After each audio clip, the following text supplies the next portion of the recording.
పెళ్ళైనా పండగైనా వేడుక ఏదైనా పట్టుచీరల ప్రత్యేక వేదిక వారాహి సిల్క్స్. మోనాలిసా కుంభమేళలో ఫేమస్ అయినటువంటి మోనాలిసా ప్రస్తుతం మరొకసారి సోషల్ మీడియాలో తీవ్ర చర్చనీయాంశంగా మారింది. ఇంట్లో వాళ్ళను కాదని కేరళకు వెళ్ళి ఒక వ్యక్తిని ప్రేమ వివాహం చేసుకున్నటువంటి సందర్భంలో ఇప్పుడు ఎక్కడ చూసినా కూడా వీరిద్దరికి సంబంధించినటువంటి చర్చ కొనసాగుతుంది. ఈ నేపథ్యంలో మోనాలిసా మేనమామ ఒక ఆసక్తికరమైనటువంటి స్టేట్మెంట్ ఇచ్చారు. అంతేకాదు మోనాలిసాను ఎలా ట్రాప్ చేశారు అనేటువంటి విషయాలను కూడా ఆయన ఇక్కడ బయటపెట్టడం జరిగింది. ఇంతకు మోనాలిసాను ట్రాప్ చేసి వివాహం చేసుకున్నారా, లేకుంటే నిజంగానే ప్రేమించి వివాహం చేసుకున్నారా, ఏం జరిగింది అనేటువంటి విషయాన్ని ఒకసారి చూస్తే 6 నెలల క్రితం మోనాలిసా ఫేస్బుక్ ద్వారా ఇప్పుడు పెళ్లి చేసుకున్నటువంటి వ్యక్తికి పరిచయం అనేట్టుగా తెలుస్తుంది. ఆ పరిచయం కాస్త ప్రేమగా మారి కేరళకి వెళ్ళి వివాహం చేసుకున్నారు. మొదట ఇంట్లో చెప్పారంట. చెప్పిన తర్వాత మోనాలిసా తల్లిదండ్రులు ఆ యొక్క వివాహానికి సంబంధించిన దాన్ని ఒప్పుకోలేదు. మోనాలిసా బ్లోస్లే వివాహాన్ని ఒప్పుకోకపోవడంతో తాను ఇంట్లో వాళ్ళకి చెప్పకుండా ఇంట్లో ఎదిరించి అక్కడి నుంచి వెళ్ళి కేరళలో భారీ పోలీసు బందోబస్తు నడుమ వివాహం చేసుకున్నారు. ఇక్కడికి అయిపోయింది.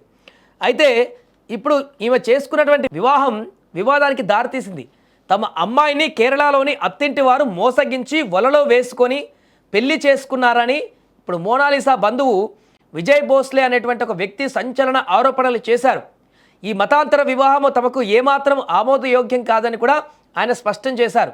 ఈ విషయంపైన తాజాగా ఆయన మాట్లాడుతూ విజయ్ భోస్లే మా కులంలో సమాజంలో ఇలాంటివి ఇష్టపడరు, కేరళ వాళ్ళు చేసింది చాలా తప్పు అంటూ కూడా ఆయన అంటే తీసుకువెళ్ళినటువంటి వాళ్ళు చాలా తప్పు అంటూ కూడా వ్యాఖ్యానించారు. కుంభమేళ తర్వాత మా అమ్మాయి వైరల్ అయ్యింది, దీన్ని అవకాశంగా తీసుకొని మా ఊరిలో నటన నేర్పే వాళ్ళు లేరు కదా, కేరళకు రండి, మేము బాగా చదివిస్తాం, మంచి నటన నేర్పిస్తాం, రీల్స్ చేద్దామని ఆమె తండ్రికి చెప్పారంట. ఇప్పుడు తీసుకుపోయినటువంటి వాళ్ళు ఆ మాటలు నమ్మి నటన నేర్చుకోవచ్చని ఆ అమ్మాయి కేరళ వెళ్ళింది. ఆమె చాలా అమాయకురాలు. అక్కడి వాళ్ళు ఆమెను ట్రాప్ చేశారు. 4-5 రోజుల నుంచి ప్రదేశాలకు తిప్పి అక్కడి అందమైన లొకేషన్లు చూపించారు. ఆమెకు బ్రెయిన్ వాష్ చేశారు. ఇంతలో మా అమ్మకు ఆరోగ్యం బాగోలేదని చెప్పి ఇంటికి రమ్మని పిలిచాం, కానీ వాళ్ళు మమ్మల్ని మోసం చేసి నేరుగా పోలీస్ స్టేషన్కి తీసుకువెళ్లారు. అక్కడ అబ్బాయి వాళ్ళ భాషలో పోలీసులతో ఏదో మాట్లాడారు అని విజయ్ భోస్లే అనేటువంటి వ్యక్తి మోనాలిసా వారి యొక్క బంధువు ఆయన ఈ రకంగా చెప్పడం జరిగింది. ఇక పోలీసులు తమను పిలిచి మోనాలిసాకు 18 ఏళ్ళు నిండాయని, ఆమె మీతో రావడానికి ఇష్టపడడం లేదని చెప్పారని కూడా ఆయన అన్నారు. మీరు టికెట్లు తీసుకొని వెళ్ళిపోండి అని మమ్మల్ని పంపించి వేశారంటూ కూడా ఆయన ఆవేదన వ్యక్తం చేశారు. కేరళలోని తిరువనంతపురం సమీపంలో ఉన్న అరుమనూర్ శ్రీ నయనార్ దేవాలయంలో మార్చి 11న మోనాలిసా భోస్లే ఫర్మాన్ ఖాన్ వివాహం చేసుకున్నటువంటి విషయం మనందరికీ తెలిసిందే. ఫర్మాన్తో ఆమె 6 నెలలుగా ప్రేమలో ఉన్నట్లుగా సమాచారం. 6 నెలల్లోనే ప్రేమ ఇంత దూరం వెళ్ళి ట్రావెల్ చేసి వివాహం చేసుకునేటువంటి విధంగా అంటే కుటుంబ సభ్యులను వదిలేసి పూర్తిగా ప్రస్తుతం ఆమెకు ఏ విషయంలో అయితే ఫేమస్గా వైరల్గా మారిందో ఆ అంశాలన్నింటినీ కూడా వదిలేసి కేవలం 6 నెలల్లో ఫర్మాన్ అనేటువంటి వ్యక్తితో ఏర్పడినటువంటి పరిచయం ప్రేమగా మారి తనతో జీవితాంతం గడపడానికి నిశ్చయించుకునేటువంటి తీవ్రమైనటువంటి నిర్ణయం తీసుకుందంటేనే ఖచ్చితంగా అక్కడ ఆమెని మైండ్ వాష్ చేసి బ్రెయిన్ వాష్ చేసి తమకు అనుకూలంగా తనని ట్రాప్ చేశారు, ఆమెని ట్రాప్ చేశారనేటువంటి విషయాన్ని విజయ్ భోస్లే తన బంధువు చెప్తున్నాడు.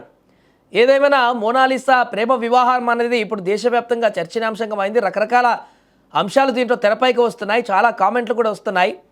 ఎవరి వాదనలు వాళ్ళు వినిపిస్తున్నారు. మోనాలిసా మోసపోయిందని కొందరు అంటున్నారు. మోనాలిసా అద్భుతమైనటువంటి జీవితాన్ని గడపడానికి ఒక ముందడుగు వేసిందని మరికొందరు సపోర్ట్ చేస్తున్నారు.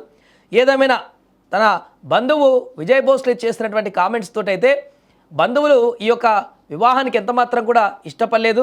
అయినా కూడా కుటుంబ సభ్యులందరినీ వదిలేసి అతని కోసం 6 నెలల ప్రేమ కోసం కేరళకి వెళ్ళి అక్కడే ఉండడానికి ఇష్టపడి ప్రేమ పెళ్లి చేసుకుందంటే ఇది ఇప్పుడు తీవ్ర చర్చనీయాంశంగా మారింది. దీనిపైన మీ అభిప్రాయం ఏంటో కూడా కామెంట్ చేయండి. మోనాలిసా తీసుకున్నటువంటి నిర్ణయం సరైన నిర్ణయమేనా?